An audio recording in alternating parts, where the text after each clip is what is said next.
Stop Sucking at Business, Episode 30.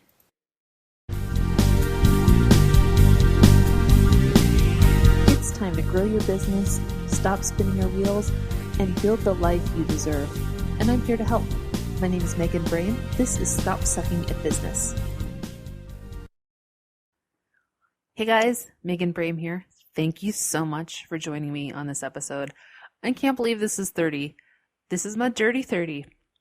So excited and such a nerd. Sorry. You know how it goes by now. So I wanted to do something a little bit special with this episode. First, I want to tell you that I am enjoying a glass of Merlot right now because it is Friday. It is after 5 o'clock.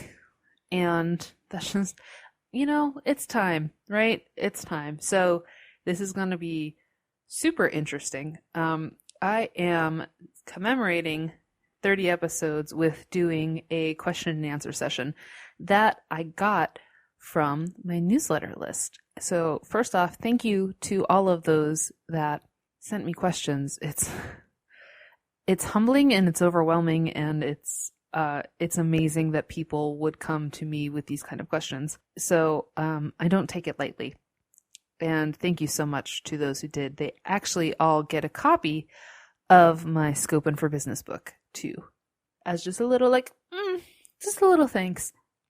But I picked a couple questions that I think just over my experience have been questions I get a lot and questions that I feel are important questions to answer, if that makes sense. But I'll let you guys be the judge of that. I hope that this episode is fun for you because it was really fun for me to do and is fun for me to do right now. I guess the Merlot has kicked in. Okay, let's just get started. Sarah asked, what are your most successful tips for working at home? So I guess, what are my best tips for working at home? And I'm going to do this kind of generally. What are my best tips for running a business? My first one, when you're working at home, when you're working for yourself, is get dressed. Do not be in your PJs. Do not be in a towel. But you know what I mean? Like, get up, get dressed, go to work.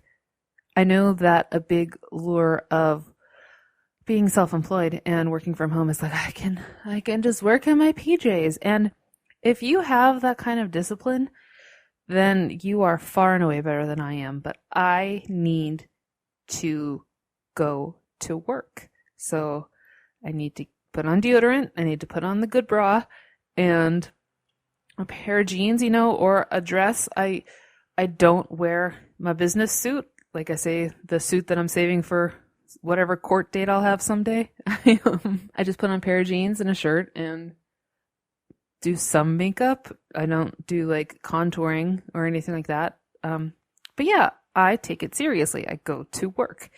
And that's probably my most successful tip. My second thing, and this is sort of a side note, but it's something that I think that I've seen this in my mastermind group a couple of times and in my own life as well. And so I want to bring it up. And that is, don't take no shit.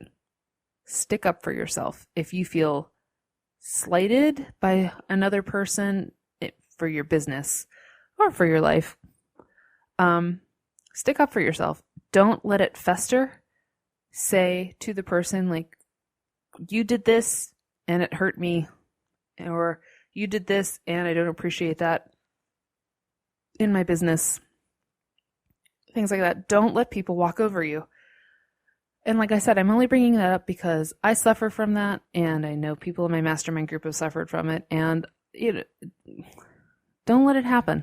You are brilliant. You are an entrepreneur. You are amazing. You deserve to be treated respectfully and amazingly. So don't take no shit. Those are my 2 tips for successfully working at home for yourself. 1, get dressed. 2, don't let people walk over you. That goes for clients. That goes for customers. That goes for colleagues. Don't get bullied. Don't let yourself get bullied. Stand up for yourself. I know it's sometimes hard because you're in business and it's your business, it's your baby. And so you're like, I don't want to make anybody mad, or I don't want to do this, or I don't want people to talk badly about me. Look, there's like how many billions of people in the world. If one person gets mad because you said, hey, that's not cool, there's many other people that you can deal with. They'll go away. Don't worry about them. Those are my 2 tips for success. Yes. Get dressed, get down to business, and don't take no shit. Okay. Oh, Brianna asked, how do you stay motivated during slumps? Oh my God. This is such a good question. And this answer isn't mine. This answer is Tim Ferriss's. And you've probably heard me mention his name before. If you haven't, or you don't know who he is, Tim Ferriss is like my guru. He is the author of The 4-Hour Workweek. And that book is my Bible. That book changed my life. I was working a temp job at an art institute, like this horribly mundane job. Like people were really nice, but just the most mundane job of looking for duplicate entries in a database. And I couldn't automate it. And I had to do it one by, and there were thousands. Oh my God, there were thousands. And so it was just looking at a database all day and getting yelled at if I got caught looking at the internet, which happened a lot because I was so bored. But I remember reading it on my lunch breaks. Like I would go for a walk down by the river in Pittsburgh and read this book. And it was just like, it blew my mind. And ever since then, I've just, like, whatever he says, I'm like, that's brilliant. Maybe not whatever he says, but he has a lot of good ideas. One of the good ideas that I got from him is actually from an ex-girlfriend of his, I believe, where she said, you should create a jar of awesome and just put all of your little wins in it so that when you're not feeling motivated, when you're feeling kind of slumpy or dumpy or sad, just pick up that jar of awesome and look at all your little wins. And so that's what I do. If you go on the blog, I think it's my tiny workspace makeover where you see my embarrassingly small workspace that I have right now in my embarrassingly small Brooklyn apartment. And there is a little jar on the right-hand side of my wall that is filled with yellow Post-its, yellow folded up Post-its. And those are all my little wins. And that's my jar of awesome. And I hope that I will fill it every year. And, well, actually, I hope that I will fill it before the end of a year. But in the meantime, I've got maybe like 15 or 20 since I started putting them in. And it's hard to remember to celebrate the little wins. And it's especially hard to remember that you have won something. And so you should write it down. So it's not an automatic thing. I think it's a lesson in discipline too. But yeah, that's how I usually stay motivated is I'll pull out my little Post-it notes in my jar of awesome. And it's just like a clear mason jar I got at the dollar store. It's nothing fancy. It's nothing, Mod Podged or anything like that. It's just a jar. It's just a vessel, right? And so that's how I usually stay motivated. If that doesn't work, I have a little section, a little archive in my email of thank yous from fans, reviews of my old products, Facebook messages. Like I have this archive in Evernote. Yes, I started using Evernote finally, right? I love Evernote now. But I have this little collection. It's like my little rainy day collection where I put all together all of like the little oomphs, and that usually helps me. If that doesn't work, then I just take a day off. And because no good work is going to get done that day if I feel gross and I don't want to do it, or I'm just totally lethargic and apathetic and it's not going to work, then you know what? I'm my boss and I'm giving myself a mental health day. So I don't recommend doing that all the time, but that's sort of like a DEFCON 1 level situation where I'm just like, I got to walk away from this for one day and just go take a walk, go to dinner with friends, hang out, something, and not feel guilty about that. That's the hardest part, right? Is not feeling guilty about not working. but it needs to be done sometimes. So that's what I usually do. And right now I'm going to take a little glass. Maybe I shouldn't, but I'm going to take a little drink from my wine. Give me 1 second. And by the way, I am a wine drinker, but I'm not a wine snob. I am pro quantity rather than quality. Steve and I usually get a big box of Franzia for Thanksgiving when we have our own Thanksgiving, just the two of us. And that's it, man. It's good times. I don't know what I'm drinking right now, but it isn't a bottle, or it wasn't a bottle before it ended up in my glass. But no, I'm not a wine snob, and I happily indulge in any kind of wine that's in front of my face. Okay. Sam has a question. Can you run through your plan on closing your business? Yes. Okay. So let's see. When did it start? I would say it started. Did it start really in June 2015? I guess so, when I heard that episode of Smart Passive Income with Chalene Johnson. And Pat Flynn is the host, but Chalene Johnson is the guest, if that makes sense. She's not hosting the podcast. Anyways, Megan, stay on track. That was the time when I was doing Birchbox, which was 42,000 units, and by myself, because I was insane. Still insane. And her episode was about how she had done everything in her business and basically burnt out, and just it was like a slap in the face when I heard that podcast episode. And so that's when I really decided to take a hard look at my business and like, what am I doing? What do I really... So that's when I started to focus on, what do I want this to be when it grows up? You know, not to be Gloaty McGloaterson or Bodie McBoatface. Is that over yet? Or is that still cool? Okay. You know, my business had won 5 awards. It was in over 100 press publications. My name was in the New York Times. All of these really baller things had happened to me because of my business. But I was still so miserable, and what was going to override, you know, like what was going to win in this Thunderdome of experiences? Like, was I going to just slog on and say, oh, this is just a dark period? Or was I going to say, I don't want this anymore? And that's what won, I don't want this anymore. So what am I going to do? Okay, I am going to, well, what all needs to be done? That's what I started to figure out. What was the biggest thing that needed to be done? Get rid of inventory, right? That was like the huge thing that had to be done. And get rid of inventory, pay off debt, close the business. And I was originally planning to close the business in late 2016 when Steve and I would move upstate out of Brooklyn. I wouldn't take the business with me. But then as it got further and further in the year, I was like, well, my lease is up in May 2016 for my studio. Maybe I should just do it then, because my rent's gonna go up. I don't even want to be here. I don't even want to do this. So why should I pay, close to $1,000 every month for something I don't even want to do anymore? So that's when, all right, I had my deadline. I had my needs. Get rid of inventory, pay off debt. And that's when I started to work on my plan. So I did a half booth at one of the holiday markets here in Brooklyn, or in New York. It was at Columbus Circle, and it was every day, December 1st through 24th. And everything that I could make and sell, I've made and sold, and just tried to clear everything out. And obviously, I didn't end up with a totally bare booth.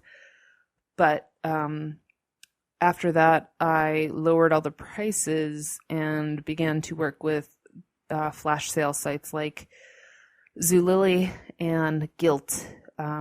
Not guilt like guilty, but GILT. And yeah, that's how I really broke down the getting rid of the inventory and also paying off debt. I knew that I was going to transition over to this. So I had to really work on 2 game plans, right? I had to work on phasing out that business and building up this, whatever it would be. It was Handmade Brooklyn at the time, both the podcast and my website. And so I had to kind of work in 2 mindsets of closing and building. And what was I going to do with my business? Well, I think I mentioned this before, that I had talked to a business broker back in, I guess, when I had finally made my plans to, like, I was going to close. And I think that was like late July 2015. And I talked to a broker. He sent me over some stuff and talked to some people that were interested. And I wasn't feeling it. And it wasn't for, I mean, I guess I would have got paid. Well, I know I would have got paid, but like, I guess I would have got good money for it. But I didn't like the way it was turning out. And I can't put my finger on what exactly it was. It felt skeezy. The whole thing just felt skeezy to sell my business to somebody else. And for the record, it wasn't like, oh, this is my baby, no, it wasn't anything like that. It was more just like, I don't know. I can't put my finger on it, but something didn't feel right. And that's when I was like, I got to figure out another way to do this. And I had people email me before I had this at all, who were like, will you teach me how to do this? Or how did you make your scrub? Or how to blah, blah, blah. Where are your packaging from? And full disclosure, I got really annoyed by that, because I was like, would you ask L'Oreal how they did that? Like, that's my information. That's what I worked for. And I was like, wait a minute, I have all this information. The information's not going to go away. It's still in my brain. I still have all these formulas. These formulas won a lot of awards. Maybe I should just sell those. Maybe I should just sell them to whoever wants them.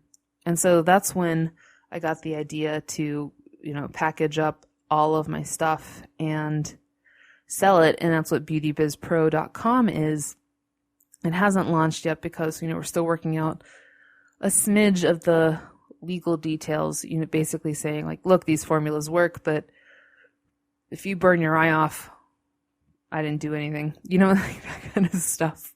Please don't burn your eye off. I don't think you would ever burn your eye off, but just be careful. Okay. So I had to make a plan for that. So I guess 3 businesses, right? I had to close my skincare business. I had to ramp up this business, and then I had to do Beauty Biz Pro also. So it was all just a bunch of writing down, planning, calendars, like writing, so many calendars. And then I had to start all over again, right? And I was not a big wig. I was not the big fish at all in skincare. But I was still, I still had some colleagues, I could kind of leverage my, whatever for my benefit. And here I was, nobody cared. Nobody cared who I was. I was new.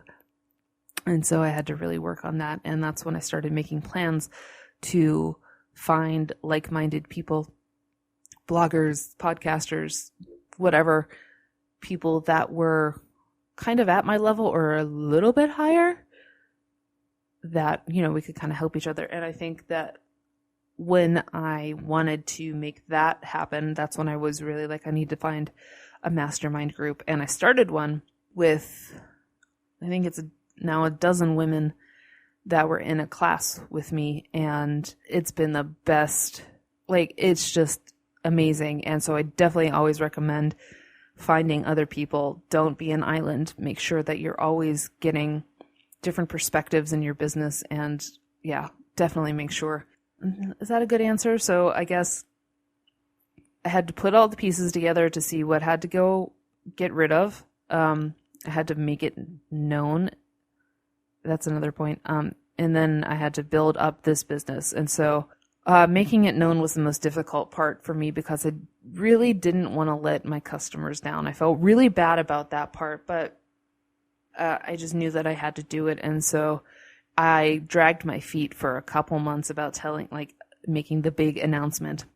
But I did, and the website shut down, and that was that, man. There's still some few pieces of inventory left, and they're in a warehouse in an area called the Navy Yard here in Brooklyn, and it's pretty automated now. And I think that if there's anything left after holiday season, then I'll just probably toss whatever's left because I don't want to deal with it when I'm upstate. We'll see though. I mean, that's still the big plan. So, did I tell any of my wholesale clients? No. Did I tell press people? No. I just closed it and I told my customers because they were the ones that mattered to me. Yeah, I hope that answers your question. Oh my God, we are running at like 20 minutes already. Okay, let me do one more then. Louise. Oh, hey, Louise. Yay.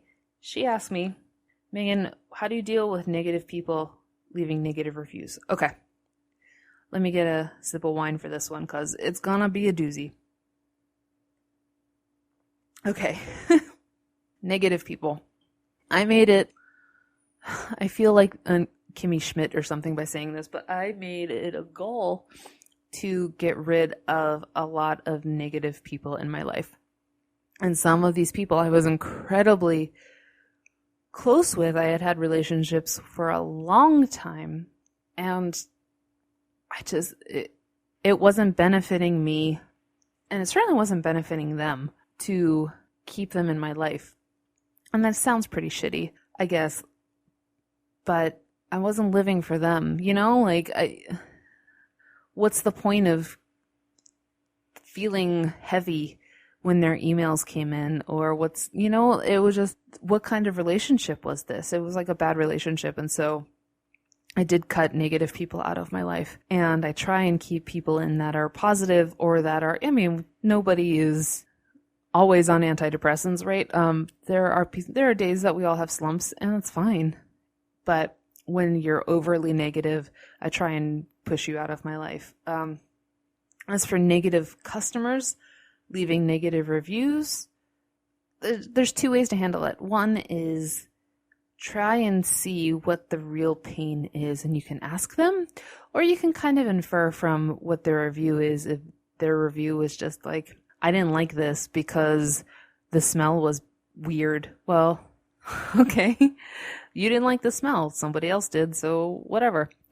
If they're being purposely vindictive and like serious jerks, it's like I said in the first question, stand up for yourself, man, or push them out of your life. There's like 8 billion people in the world. If one person doesn't like you, no big deal. Don't worry about it. I would say that if you, and this sounds so Gandhi or something like that, but if you are positive, if you come from a place that you want to help, then you're going to attract people that are into that. If you come from a place where you just want money, or you come from a place that you'll get yours, then you're going to attract that energy too. I've learned that if I truly feel like I want to help people and not I want to help people and get paid, you know what I mean? Like and this goes for products too, like I want to make something that helps someone feel more confident about their complexion, or I want to make something that cheers someone up when they're sick. So I make funny cards, or you know what I mean? Like I want to make someone's perfect sweater that they just curl up in, and that's where the positivity comes from, and that's who you attract when you have that, because if you act that way, it comes out in your photography, it comes out in your product copy, and that's something I teach in Perfect Product Copy, but it exudes from you, it's like it comes out of your pores, and it attracts the kind of people that are into that. So I would say if you're dealing with negative people, try and find out where the negativity is coming from. And if it's coming from you, take steps to change it. If it's not coming from you, try and figure out the pain points. If there aren't any pain points that you can see, wish them well, let it go. Be like that little Frozen song, right? Don't let it get to you. Business is not sunshine and puppies all the time. But when it's good, you know? And so that's why you should keep going. That's why you should have a jar of awesome and stay motivated. And that's why you should take no shit and get dressed. Did I cover all of them? I think so. But, of course, okay. But I feel like obviously I know I'm talking a lot because it's my podcast, right? But I feel like I'm not covering enough questions in the time, so I apologize. I'm going to try and knock 3 more down, and so hopefully that will feel like you're getting your value for this. Tommy asks, what's the worst job you ever had before? And I usually answer this with, my worst job ever was selling vacuum cleaners door to door. It was commission only. And you would spend like 12, 14 hours every day in a van with these people who were fine people. I mean, no judgment to them. They're just like slugging away. And essentially I was doing indentured servitude where I would go and clean someone's house to show off the vacuum cleaner, which was like $1,500 or something ridiculous like that. And then they'd be like, no, I'm not interested. And then I'd have to get back in the van and go into the next house and clean their house for free. And I sold one. I'll never forget that woman. She had the best cat rug I've ever seen. It was just like this plush rug that had cats all over it. And I spent like 4 hours in her house just hanging out with her and talking and cleaning occasionally. But yeah, she was really cool, and she bought my only one, and I think I got enough to pay my rent, and then I left because I could not anymore. I could not. But so that's the answer I usually use that's like my default answer of what's the worst job I ever had. Another way to look at it is I had a successful job as a project manager for a startup website company. And I was in charge of handling the projects that weren't e-commerce based. So if somebody did like a campaign or a giveaway or a catalog of just like showing off their luxury jewelry, that's what I handled and that's what I managed. And the people that were on my level, the people that I worked with there were totally awesome and amazing. The management was so awful, so unable to manage and expected, and I feel like this is happening a lot now, just expected constant availability, weekends, evenings, whatever. I always got yelled at for not staying late or not being available on the weekends. And but in like a passive aggressive way, like the manager would pull me aside and you come in at 10 and then you leave at 6 and all of the other people stay late. And I was like, yeah, but my schedule says 10 to 6 and my work gets done. I'm not going to sit here just to sit here. So it was just abysmal. And it was actually a very dark period for me. That was where I really felt like I was making okay money, and Steve and I were able to upgrade our apartment, get a nicer apartment, have nicer things. But it was awful. I came home and I cried every night and I drank every night. And it was just that was a dark time. And I left there after, I think, just over a year, like a year and a week or something like that. And yeah, I just remember that I was like, I can't do this anymore. I don't have it inside of me to do this anymore. I've worked terrible jobs before and, waitressing, customer service, all of this. I've done those before and I would do them in a heartbeat over this. And so I left that job and it was, even now I'm just like, oh my God, that was so terrible. So I guess I have 2 answers for that. But to leave it on a better note, the best job I ever had that isn't my own my own hustle is I did website development and social media for a university, and a university side project. Like, this is their their entrepreneurship and what is that, adult learning kind of things. So I did their websites and their social media, and that was so great. That was so great. The vice president guy, vice chancellor, maybe, the original one who I dealt with, he was really, really nice, but at the end of the baby boomer when it comes to age. So he had no idea what I was doing. And I think that was kind of touch and go for me when it came to job security. But the guy that I dealt with directly, his name was Jason, and he was just awesome and amazing. I was so happy to work there. And I think that was the best experience I had, other than being self-employed. I mean, self-employed sometimes is ups and downs, but it's, across the board. Come on, right? There's nothing better in the long run. Samantha. Oh, Samantha. She wants to know, you started over from zero. What would you have changed in your business? Okay. Oh, I love this question because I would have changed so many things. So I assume we're talking about the skincare and candles. So what I would have done first is I would have picked my market. I wouldn't have just put together what I thought was good. I would have researched the market a little bit. I would have made a very small selection of products. When I launched, I don't even remember how many products I had, but I will say at the high point, I had 17 soaps and 8 scrubs and 10, 12 candles and 5 lip balms and so many.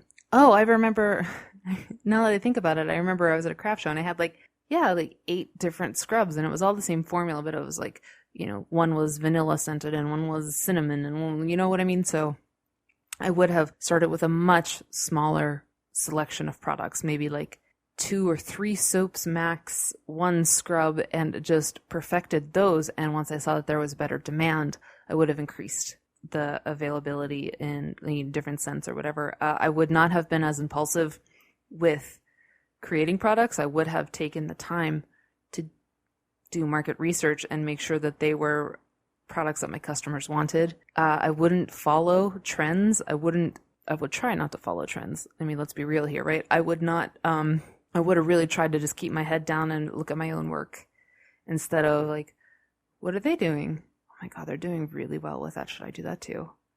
Oh, okay. I'll make 6 of those in different scents. You know what I mean? So I would have kept my head on my own paper. What I wouldn't have changed is I wouldn't have changed my wanting to know more and wanting to learn more. I wouldn't have changed the fact that it was a sole proprietorship.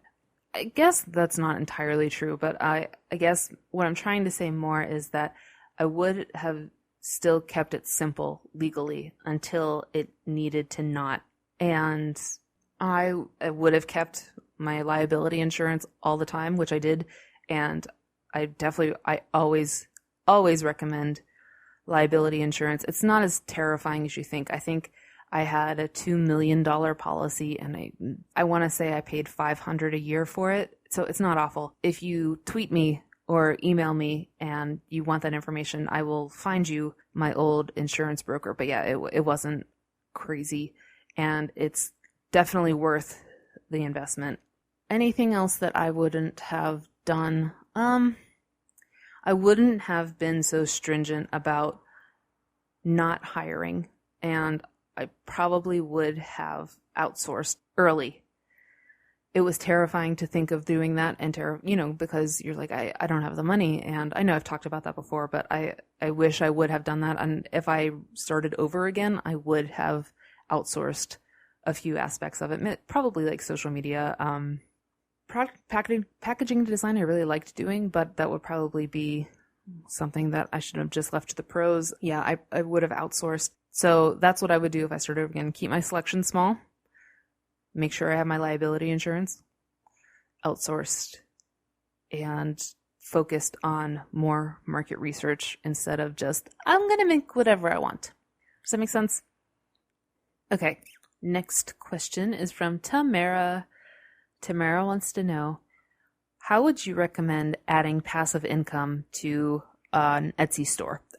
I love this question.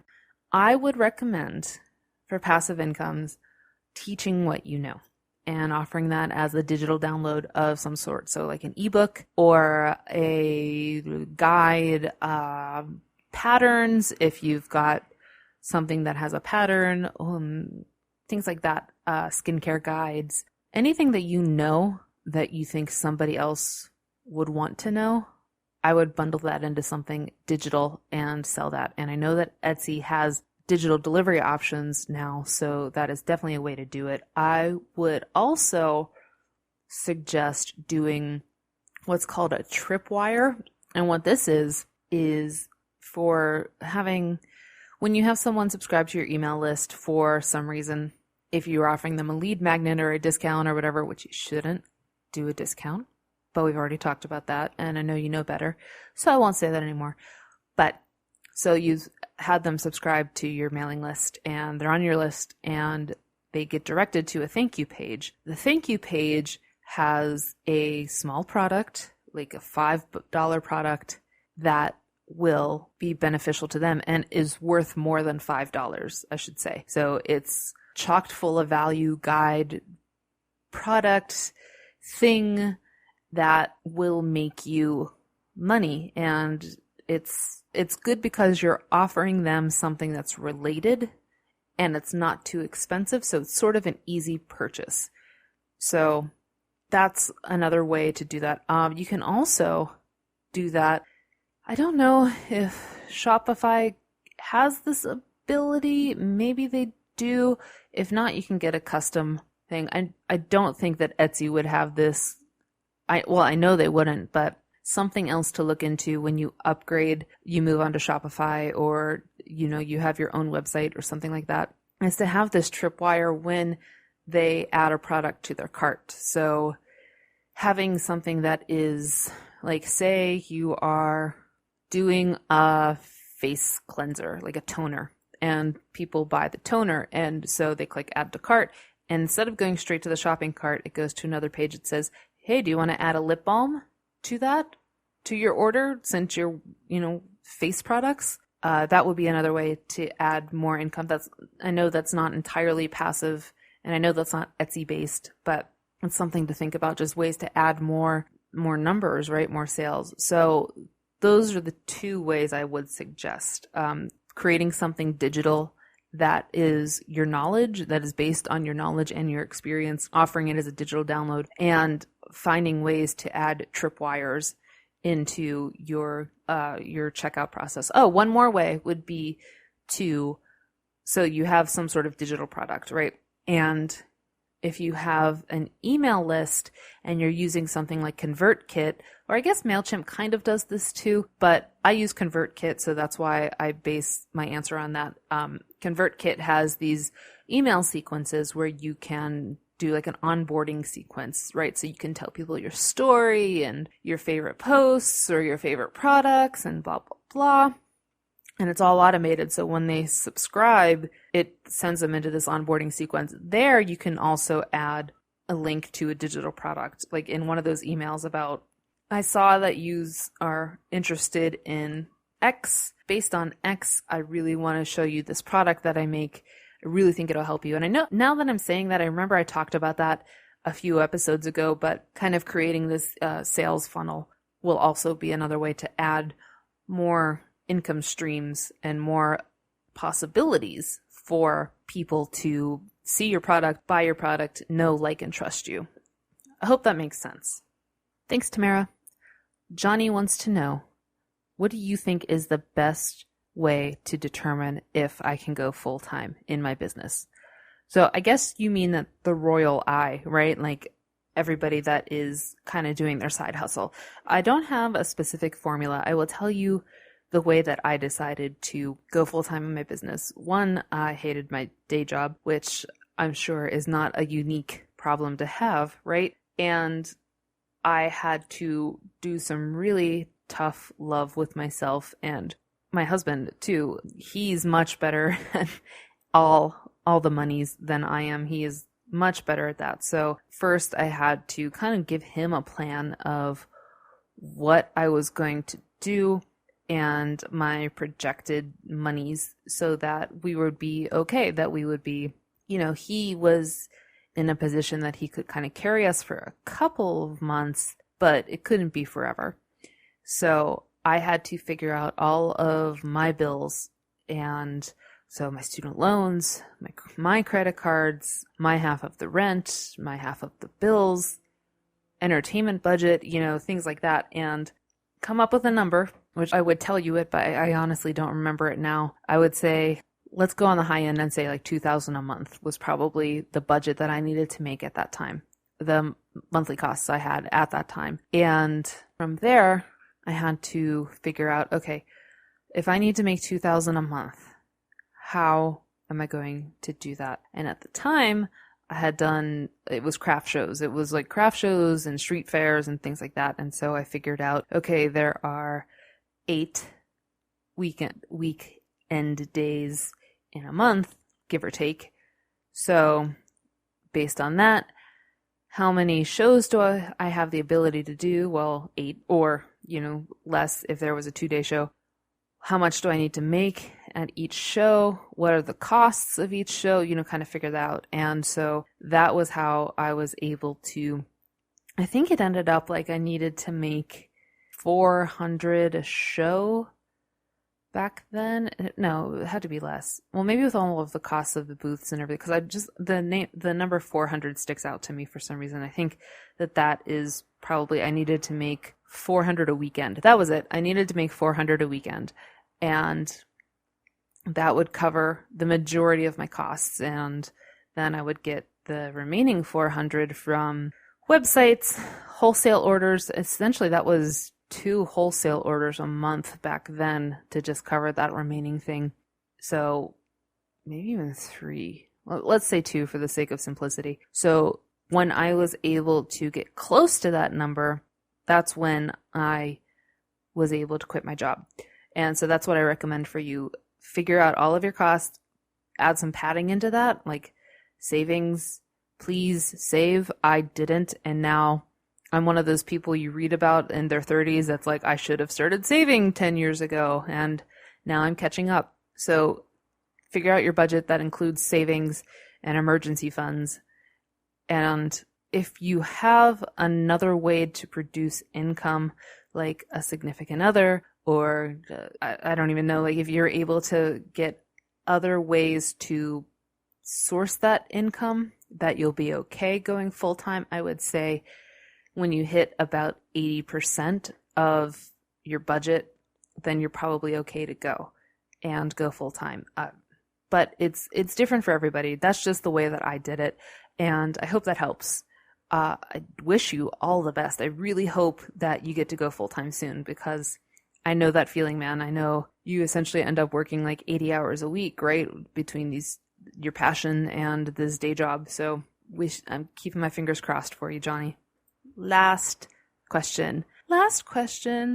This is from Sarah. Another Sarah. Megan, I know you're a Tim Ferriss fan. Yes. So I thought you'd love this question. What books have you gifted to other people? Thank you, Sarah. That is true. I am a Tim Ferriss fan, as you all know. I think I mentioned that earlier. And one of the questions he asks on his podcast, The Tim Ferriss Show, is that question, what books have you gifted the most to other people? And to the point of being a teacher's pet, the 4-Hour Workweek I have bought for other people, because I've just been like, you need to read this. It will blow your mind. And it has. I sent it to a very good friend of mine, Jared, who, yeah, he gifts it to other people. And, I've created this kind of chain of Tim Ferriss goodness. So the 4-Hour Workweek, Will It Fly by Pat Flynn, I have given to other people as well. And Delivering Happiness by Tony Hsieh. Tony Hsieh is the highest on the food chain at Zappos. And he, 1, is a really good writer, and 2, it was really a great book about company culture. And even if you're small or you're a solopreneur you're highest on the food chain and only on the food chain, it's still a really good book to think just about what kind of culture, what representation you're making in your business. And so, yeah, those were the 3 books that I have gifted the most to other people. 4-Hour Workweek, as the truck goes by. 4-Hour Workweek, Will It Fly, and Delivering Happiness. And I'll link to all of those in the show notes too. But that was it, dudes. That was 7 questions. It was under 10 questions.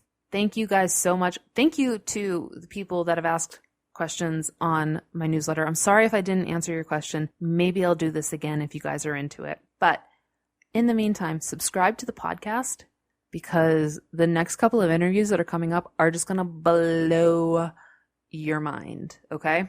So until next week, have a fantastic week. I'll talk to you soon.